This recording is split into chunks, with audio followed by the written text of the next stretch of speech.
Bismillahirrahmanirrahim. Assalamualaikum warahmatullahi wabarakatuh. Alhamdulillah nahmaduhu wa nasta'inuhu wa nastaghfiruh wa na'udzu billahi min shururi anfusina wa min sayyiati a'malina. May yahdihillahu fala mudilla lahu wa may yudlil fala hadiya lahu. Asyhadu an la ilaha illallah wahdahu la syarika lahu wa asyhadu anna Muhammadan 'abduhu wa rasuluh. Allahumma shalli ala Muhammad wa ala alihi wa ashabihi wa man sara ala nahji wattaba'a sunnatahu wa salaka tariqahu wa nahaja manhaja ila yaumiddin. Allahumma inna nas'aluka al-ikhlas was-sidqa fi qawli wal amal, la haula wa la quwata illa billah. Allahumma tahhir a'malana minar riya wa tahhir qulubana minan nifaq wa tahhir alsinatana minal kadhib wal ghiba wan namimah wa tahhir ayunana minal khiyanah. Jamaah rahimakumullah, ikhwani fillah, azani Allah wa iyyakum.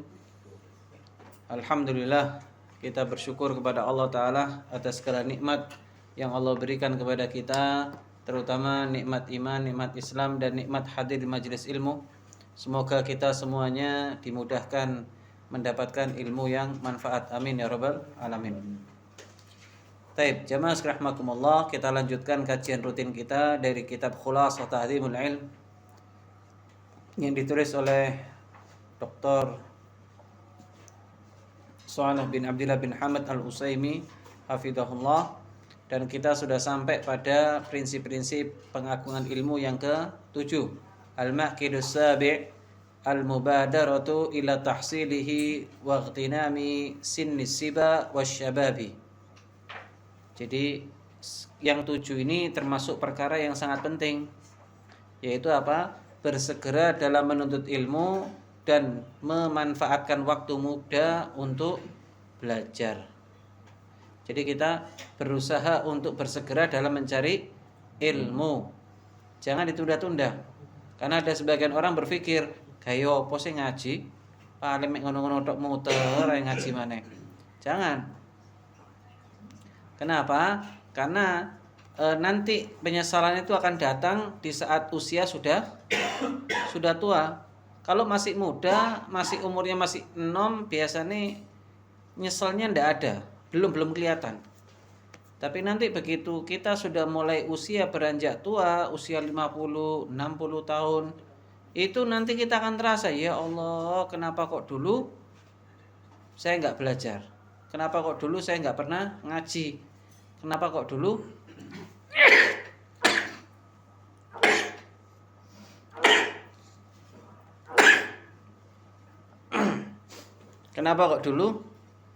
lebih banyak majelis daripada majelis, kan gitu.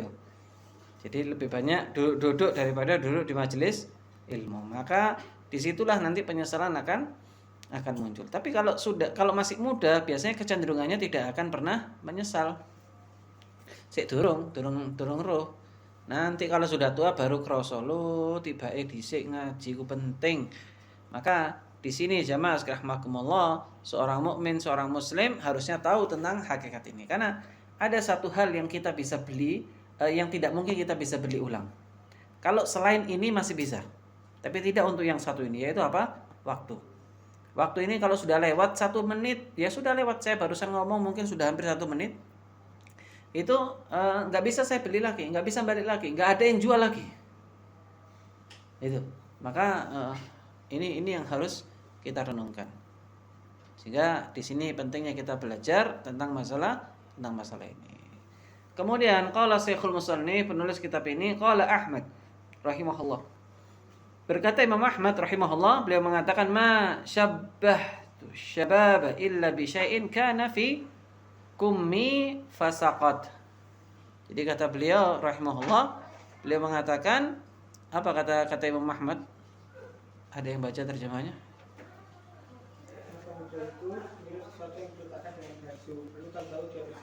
Nah, jadi yang namanya masa muda itu cepatnya luar biasa. Seperti sesuatu yang apa? Diletakkan di lengan baju, terus kemudian terjatuh. thumma saqat. Fasaqat. Maka kemudian jatuh. Cepat apa enggak? Jadi sesuatu kalau diletakkan misalkan sini terus jatuh, cepat apa enggak itu? Cepat. Nah, itulah permisalan yang sangat cerdas dari Imam Ahmad rahimahullah. Beliau berusaha untuk memberikan penjelasan kepada kita tentang hakikat ini, bahwa yang namanya waktu ini begitu cepat berlalu. Sekali lagi, nanti kita akan tahu betapa dahsyatnya kecepatan waktu ini kalau kita sudah mulai beranjak dewasa, sudah mulai beranjak tua. Baru nanti kita sadar bahwa ternyata kok cepat ya. Belum lagi ditambah dengan tanda-tanda akhir zaman yang menunjukkan apa? Taqarubuz zaman. Jadi waktu itu demikian cepat. Dalam hadis sahih dikatakan bahwa 1 tahunnya itu seperti 1 bulannya. 1 bulannya seperti 1 pekannya. 1 pekannya seperti 1 harinya. 1 hari seperti beberapa saat saja. Saking cepatnya. Seperti tadi, subhanallah, cepat sekali tiba-tiba sudah malam. Jam 8 kurang seperempat. Dan itu subhanallah luar biasa. Maka waktu ini tidak akan mungkin kembali lagi. Tinggal kita bagaimana memaksimalkan waktu yang ada. Maka benar yang dikatakan oleh Imam Ahmad, permisalan tentang masalah masa muda berarti bicara tentang waktu muda, itu waktu yang sangat terbatas. Jadi waktu secara umum saja sudah cepat berlalu. Apalagi masa muda. Masa muda itu produktifnya usia berapa? 15 tahun sampai usia berapa? 30, 40 tahun. Puncaknya 40 tahun, nanti setelah itu apa? Turun sudah, seret, ya sudah. Maka maksimalkan. Kalau antum masih muda sekali, di bawah 40 tahun, maka maksimalkan itu. Di bawah 25 tahun, maksimalkan itu. Nah, wal ilmu fi sinni syababi asra'u ila nafsi wa aqwa ta'ulluqan wa lusuqan. Nah, fadal silakan. Sedangkan ilmu pada masa muda. Nah, ini benar. Makanya, waktu durasi masa muda itu terbatas. Dan ingat, di masa yang terbatas itu sebetulnya kita punya peluang yang sangat dahsyat untuk memaksimalkan pendapatan ilmu. Kita akan jauh lebih bisa cepat untuk mendapatkan ilmu di usia sangat muda. Maka dikatakan di sini bahwa belajar di usia muda itu sangat-sangat luar biasa. Jadi ilmu pada masa muda itu lebih cepat masuk ketimbang ketika nanti sudah mulai tua. Sudah mulai tua. Makanya ngajari orang anak-anak muda itu jauh lebih mudah sebetulnya. Mau dengan cara cepat ngajarnya, mau ngomongnya cepat. Tapi kalau orang-orang yang sudah sepuh, apa yang terjadi? Oh, jangan cepat-cepat Ustaz, pelan-pelan, kan gitu. Itu pun sampai rumah lupa. Padahal dicatat. Ya itu fasenya. Fase orang itu akan begitu nanti. Kita semuanya yang sekarang mungkin masih relatif muda, nanti akan turun akan menjadi seperti itu.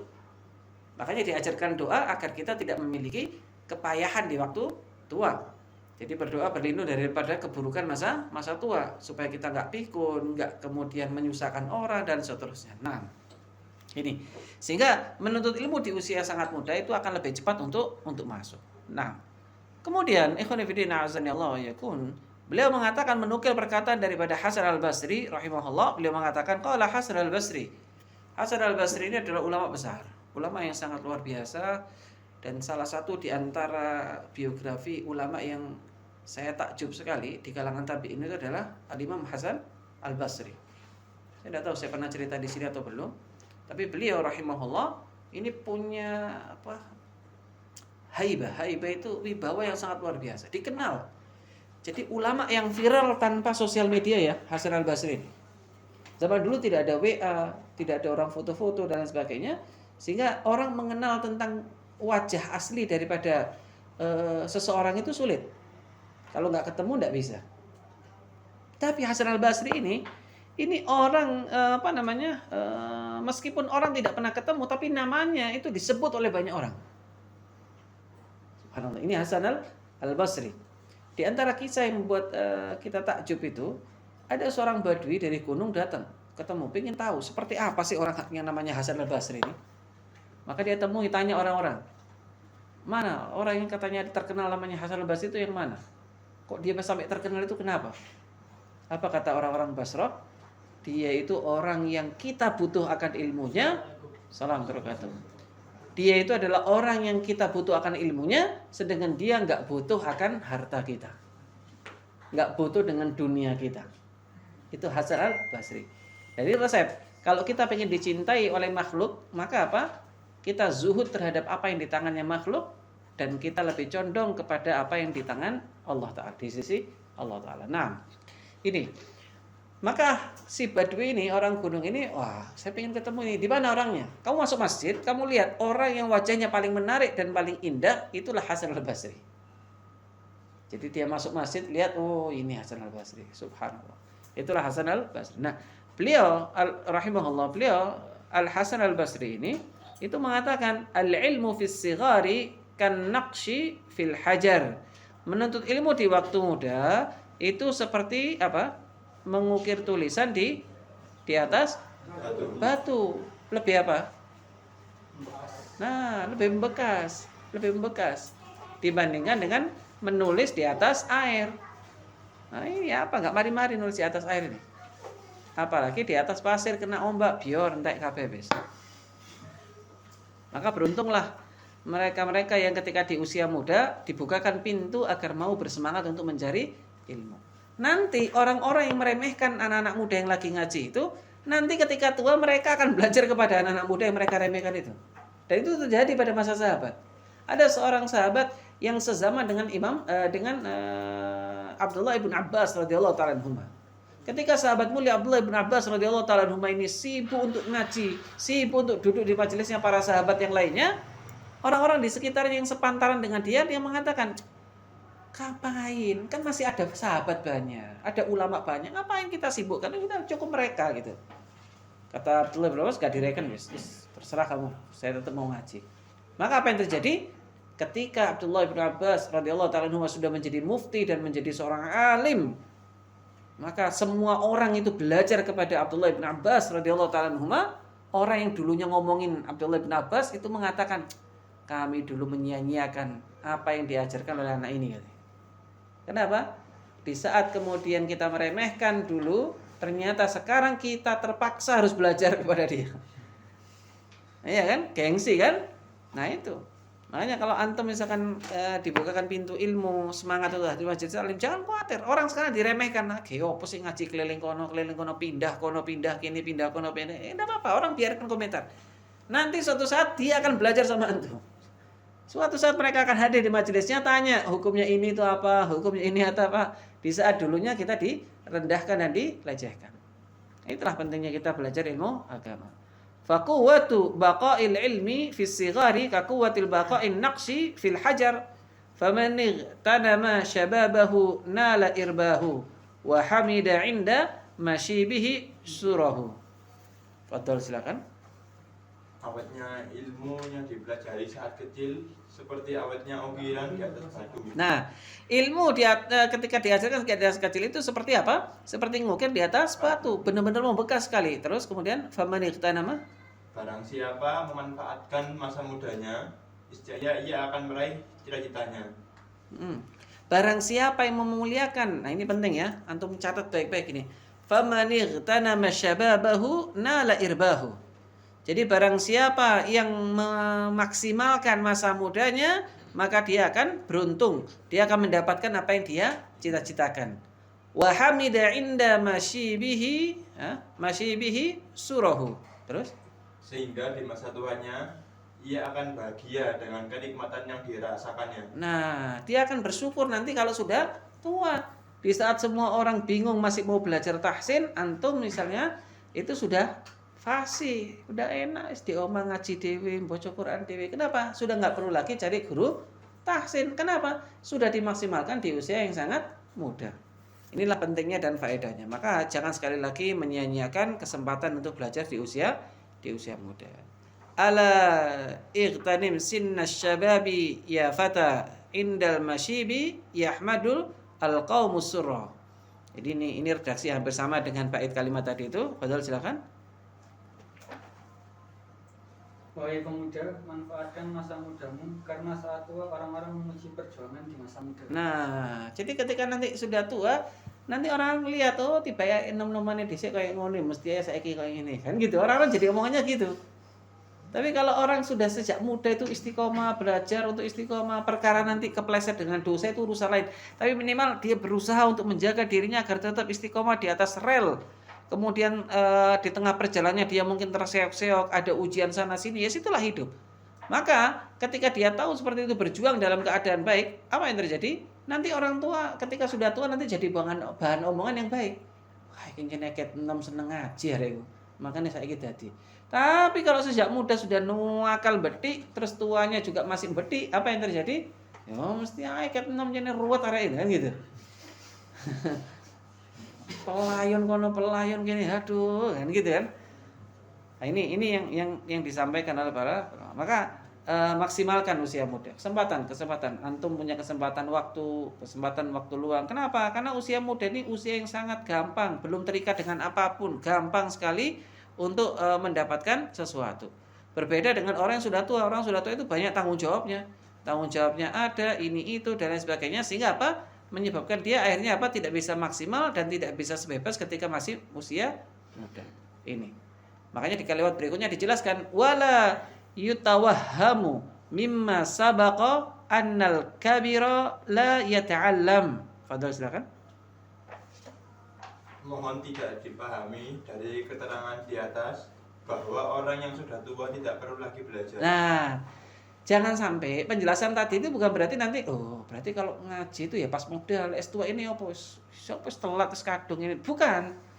Justru ketika sudah tua itu adalah waktu terakhir Anda untuk melaksanakan tanggung jawab untuk mencari ilmu. Bukan berarti nanti karena anjurannya di usia muda, sekarang sudah tua, terus kemudian siapa tua ini nasibku ini. Loh, enggak boleh.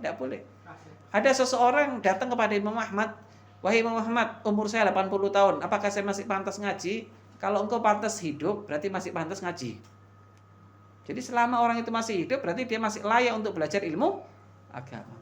Bahkan beliau mengatakan haulai ashabur Rasulillah sallallahu alaihi wasallam ta'allamu kibaran dzakarahu al-Bukhari fi kitabil ilm fi sahihi wa innama ya'suru at-ta'allumu fil kibar kama bayyanahu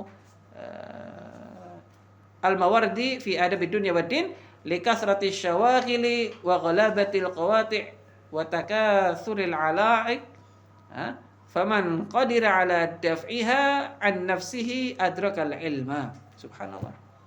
Bahkan para sahabat itu banyak yang ketika dia belajar itu di usia yang sudah tua. Banyak yang belajarnya di usia tua. Yang masuk Islam di usia tua di atasnya Rasul itu kan banyak apa enggak? Banyak. Pada zaman Nabi kan banyak. Iya pada. Ya. Yang sezaman yang umurnya hampir sama dengan Rasul itu Abu Bakar. Rasul 40 tahun, Abu Bakar iya hampir sama. Ini akan begini azanillah wa iyyakum. Maka enggak usah minder. Enggak usah merasa wah saya sudah tertinggal, sudah telat ngaji, enggak bisa ini, enggak bisa itu. Jangan. Ilmu itu yang ngasih siapa? Allah. Makanya jangan pernah mengatakan saya ini bodoh. Saya ini idiot. Jangan. Tidak ada orang bodoh, tidak ada orang idiot. Semuanya punya potensi untuk jadi ulama. Semuanya punya potensi untuk jadi orang pinter. Makanya ulama dulu itu kalau kesulitan yang mereka lakukan apa? Beristighfar dan bertobat. Mereka ambil air wudhu, kemudian sholat 2 rakaat, bertobat. Ya Allah, ampuni saya, ya Allah, bukakan pintu ilmu ya Allah. Nanti dibuka. Ayatnya mengatakan apa? Fattaqullah wa yu'allimukumullah. Bertakwalah kepada Allah, kamu nanti akan ditambahkan ilmu. Jadi syarat mendapatkan ilmu itu apa?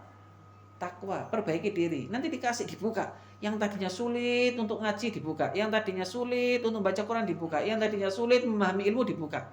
Bahkan sampai ilmu-ilmu yang mungkin orang tidak dibukakan kecuali kepada orang-orang tertentu. Makanya ada ulama yang sangat ahli di bidang ilmu tafsir. Ada yang ahli di bidang ilmu fikih. Kenapa? Karena Allah bukakan di itu. Dan ada yang diberikan semua ilmu itu. Macam-macam. Maka itu tidak lain kecuali apa? Keseriusan dalam belajar. Jadi sekali lagi ya, saya tekankan di sini bahwa sesungguhnya kalau dikatakan bahwa menuntut ilmu di usia muda dimaksimalkan dan seterusnya, bukan berarti nanti kalau sudah tua dia berhenti untuk belajar. Ya sudah tua, wis telat sekadung, enggak usah ngaji-ngajian. Wis pokoke sementing di oma turu mangan. Nah, ini tidak benar. Itu yang tidak benar. Dzakarahul Bukhari, disebut oleh Bukhari fi Kitabil Ilm, dalam kitab beliau Al-Ilm. Kemudian dari kitab sahihnya, wa inna ma ya'suru at-ta'allumu fil kibari kama bayyanahu Mawardi fi Adabid Dunya Waddin. Fadal, silakan. Terjemahannya.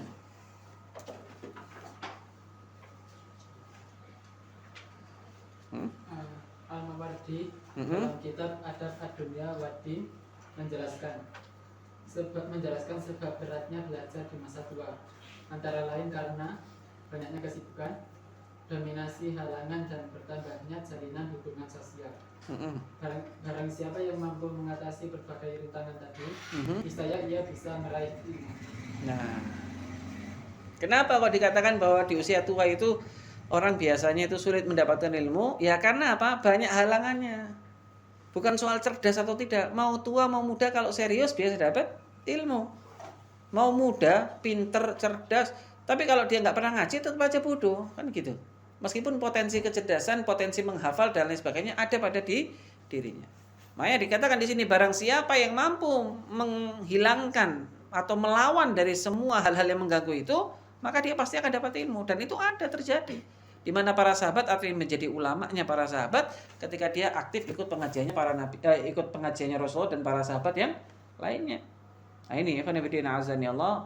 Maka di sini kita belajar bahwa sesungguhnya barang siapa yang mampu. Kenapa kemudian masa tua itu menjadi sulit orang mendapatkan ilmu? Bukan soal ilmu itu sulit didapat, tidak. Ilmu itu mudah selama kita serius. Cuman karena beragamnya kesibukan sehingga dia tidak bisa bagi waktu murojaah, waktu untuk baca kembali, dominannya gangguan-gangguan yang ada dan banyaknya tanggungan yang harus dikerjakan, menyebabkan apa? Menyebabkan durasi interaksi dia dengan ilmu menjadi berkurang, menjadi sedikit.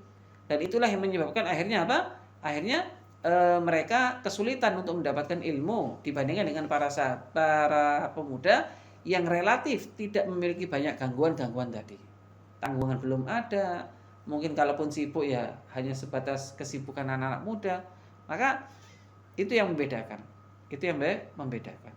Sehingga di sini ada poin-poin penting yang harus kita pahami. Yang pertama, pentingnya memaksimalkan usia muda untuk mengaji, untuk belajar ilmu agama. Belajar aja sudah wis, meskipun mungkin yang ikut pengajian tidak banyak. Enggak banyak. Dan memang yang menjadi ulama, menjadi orang hebat itu tidak banyak. Tidak banyak. Orang yang menonjol, yang punya kelebihan itu jumlahnya sedikit. Yang kebanyakan itu ikut-ikutan. Pokoknya yang ngalor, ngidul. Maka itu yang menyebabkan seseorang akhirnya apa? Merasa apa ya kalau bahasa kita itu? Ya minder akhirnya. Merasa minder. Kenapa? Karena dia tidak maksimalkan usia mudanya. Tidak maksimalkan usia pada saat dia masih punya kesempatan mencari ilmu. Maksimalkan, sekali lagi maksimalkan, meskipun diremehkan dan direndahkan orang tidak apa-apa. Biarkan, karena mereka belum tahu hakikatnya ilmu. Belum tahu kedudukannya dan belum tahu keistimewaannya. Dulu pada masa Imam Abu Hanifah ada seorang anak yang dia itu subhanallah waktu mau ngaji sama ibunya tidak boleh. Kenapa? Karena dia harus kerja. Ayo kerja kamu itu, kita ini bukan orang kaya. Kan selalu alasan orang tua begitu kan. Padahal bukan berarti kalau orang ngaji itu meninggalkan dunia pekerjaan, tidak harus seperti itu. Tapi ini momentum di mana seseorang akan mendapatkan kemuliaan kalau dia mau ngikut kan gitu. Kalau dia mau ngikut mencari ilmu. Ternyata Abu Hanifah tahu ini anak-anak cerdas, punya potensi. Ini murid saya cerdas. Dan memang betul nanti akan jadi ulama besar dari kalangan mazhab Hanafi. Yang pertama Muhammad bin Hasan rahimahullah. Itu murid seniornya Abu Hanifah. Jadi ketika dia ngaji dulu itu masih muda, ibunya sering ngomong gitu. Kenapa? Saya disuruh kerja ini. Wis gini aja, kamu kerja 1 hari dapat berapa? Sekian dirham. Oh baiklah, kamu ngaji sama saya, nanti kalau kamu pulang tak kasih duit. Kan yang penting kamu dapat duit toh. Jadi kata Abu Hanifah, jadi setiap hari dikasih sama Abu Hanifah karena saking cintanya Abu Hanifah kepada muridnya ini. Dan apa yang terjadi? Beliau diingatkan. Sungguh dia ngomong, ibunya marah tetap. Ibunya marah. Sambil mengatakan, kamu enak wahai Abu Hanifah, orang kaya, orang temu kaya gini-gini. Kami harus kerja gini-gini. Kata Abu Hanifah, demi Allah, aku melihat suatu saat dia pasti akan merasakan kenikmatan dunia, makan makanan mahal yang belum pernah dimakan kecuali hanya khalifah. Kalau dia istiqomah dalam ilmunya. Dan diingatkan betul si Muhammad bin Hasan ini wahai Muhammad bin Hasan, kalau kamu terus ngaji belajar, kamu akan makan makanan yang jarang dimakan orang kecuali hanya para khalifah. Betul memang. Ketika Abu Hanifah sudah meninggal dan muridnya digantikan muridnya ini dan sampai beliau menjadi ulama besar, menjadi mufti, menjadi qadhi, lalu kemudian diajak makan sama khalifah. Ketika diundang makan dengan makan faludha itu makanan paling enaknya khalifah, disajikan dengan nampan-nampan mewahnya. Di situ kalau bukan khalifah nggak makan itu. Nah, itu bayang no yang kali. Pokoknya enak wis pokoknya. Makanan paling zen sudah. Sis, gak bisa dipikir mas pokoknya. Kalau kita mungkin mikirnya apa yang paling zen itu apa? Kebuli panas-panas gitu kan. Sama sampilnya separuh gitu kan. Zen itu. Ya, sekali-kali perlu itu. Terus apa yang terjadi? Setelah makan seperti itu, ingat perkataan gurunya yaitu Abu Hanifah. Lu, saya dulu pernah ketawa. Khalifah kaget, lu kan ada ketawa apa yang diceritakan dulu saya begini sampai Abu Hanifah mengatakan bahwa saya nanti akan makan makanan faludha, makanan paling enak yang hanya dimakan oleh para raja. Dan sekarang saya makan. Oh, luar biasa. Itulah fadilahnya ilmu. Allah akan angkat derajatnya. Jadi tidak usah ragus. Pokoknya Anda belajar itu insya Allah kita akan mulia. Insya Allah kita akan mulia. Wis jauh usah. Bukan berarti saya merendahkan dunia, tidak. Semua orang itu memang ada konsekuensi untuk mencari itu karena kebutuhan kita tinggal di dunia. Cuman jangan lupakan ilmu. Jangan lupakan belajar ilmu agama. Sempatkan kalau yang kuliah diatur waktu kuliah, selesai ngaji di tempat lain. Gitu, tidak ada masalah. Dan itu semuanya bisa berjalan beriringan kok. Bisa berjalan bersamaan. Yang penting kita belajar untuk mengatur waktu. Nah, ini ikhwanuddin azani Allah wa iyyakum. Maka dengan begitu poin yang ketujuh ini telah selesai dan kita sudah menyelesaikan daripada al-maqidu as-sabi, yaitu simpul yang ketujuh. Mungkin itu yang bisa disampaikan, kurang lebihnya mohon maaf. Semoga Allah Ta'ala jadikan kita orang-orang yang diberikan kemudahan dalam mencari ilmu, dan kita diberikan kemudahan dan kelapangan dalam istiqomah dalam meraih ilmu itu dan sekaligus mengamalkannya, dan kita diwafatkan dalam keadaan husnul khatimah insyaallah. Subhanakallahumma bihamdika asyhadu an la ilaha illa anta astaghfiruka wa atubu ilaik. Assalamualaikum warahmatullahi wabarakatuh. Waalaikumsalam. Ini dimatikan. Allah Ta'ala. Jelas apa tidak ya?